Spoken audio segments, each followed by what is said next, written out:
When people hear about the Gaza Flotilla standoff, they often think of it as just another headline in a long-running conflict. But what most don't realize is how deeply this single event has rippled across the globe, affecting not just the immediate region, but the entire international community. The Gaza Flotilla incident is more than a standoff at sea. It's a flashpoint that's exposing the fault lines in global politics, humanitarian policy, and the ongoing debate over the Israeli-Palestinian conflict. This isn't just a regional dispute. This incident is sending shockwaves through international diplomacy, forcing world leaders to take sides, and putting immense pressure on global institutions to respond. The world is watching, and every move is being scrutinized. So, what's really happening behind the headlines? Let's break down the events and the global reactions that are shaping the story as it unfolds. Here's what happened. This week, a flotilla of 45 ships, carrying hundreds of activists and thousands of tons of humanitarian aid, set sail with the goal of breaking Israel's long-standing naval blockade of Gaza. The organizers, a coalition of international activists and NGOs, claimed their mission was purely humanitarian, to deliver food, medical supplies, and other essentials to the people of Gaza, who have been living under strict restrictions for years. Israel's Navy, led by its elite Shayetet 13 unit, intercepted the vessels in international waters. The Israeli government argued that the blockade is necessary to prevent weapons from reaching Hamas, the group that controls Gaza.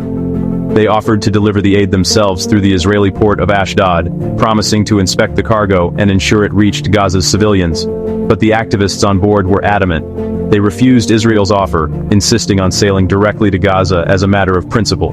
For them, accepting Israel's terms would legitimize the blockade, which they see as illegal under international law.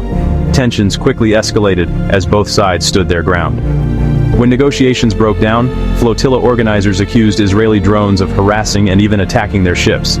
Reports emerged of electronic jamming, warning shots, and even minor clashes on deck. The situation became increasingly volatile, with both sides accusing each other of provocation. The standoff quickly drew in other nations. Several countries, including Spain, Turkey, and Greece, sent naval vessels to escort the flotilla, signaling their support for the mission and their opposition to the blockade. The presence of foreign warships in the eastern Mediterranean raised the stakes dramatically, turning a regional dispute into a potential international crisis. The United Nations responded almost immediately, calling for restraint from all parties. In an emergency session, Security Council members debated the legality of the blockade, the rights of the activists, and the broader humanitarian situation in Gaza. UN officials urged both Israel and the flotilla organizers to avoid violence and seek a diplomatic solution. Meanwhile, the European Union voiced deep concerns over the use of force and the worsening humanitarian crisis in Gaza. EU leaders called for an independent investigation into the incident and demanded that Israel ease restrictions on the territory. Some European countries even threatened to reconsider their diplomatic and trade relations with Israel if the situation escalated further. In the Middle East, the reaction was swift and severe. Leaders from across the Arab world condemned Israel's actions, calling them a violation of international law and an attack on humanitarian principles. Several countries recalled their ambassadors, and emergency meetings of the Arab League were convened to discuss a unified response. Protests erupted in major cities around the world. From London and Paris to New York and Istanbul, thousands took to the streets waving Palestinian flags, chanting slogans, and demanding justice for Gaza. The demonstrations were not limited to the Middle East or Europe. Solidarity rallies appeared in cities as far away as Sydney, Cape Town, and Buenos Aires. On social media, the story exploded. Hashtags like Gaza Flotilla and Israel Intercept trended worldwide, with millions of posts, videos, and live streams documenting the unfolding crisis. Activists use these platforms to share real-time updates from the ships, while supporters and critics alike debated the legality and morality of the blockade. Political analysts warn that this confrontation could have far-reaching consequences. The standoff is already raising regional tensions, straining diplomatic ties between Israel and its neighbors, and putting pressure on international alliances. Some experts fear that a single miscalculation could spark a wider conflict, while others argue that the crisis could force a long-overdue reckoning with the status quo in Gaza. At the heart of it all is the humanitarian situation in Gaza.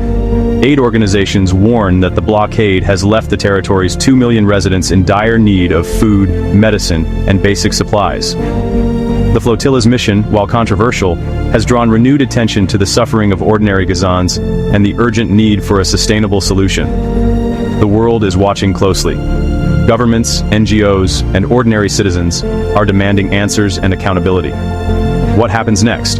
Whether it's a peaceful resolution, a diplomatic breakthrough, or a dangerous escalation, could shape the future of the region for years to come. So what do you think?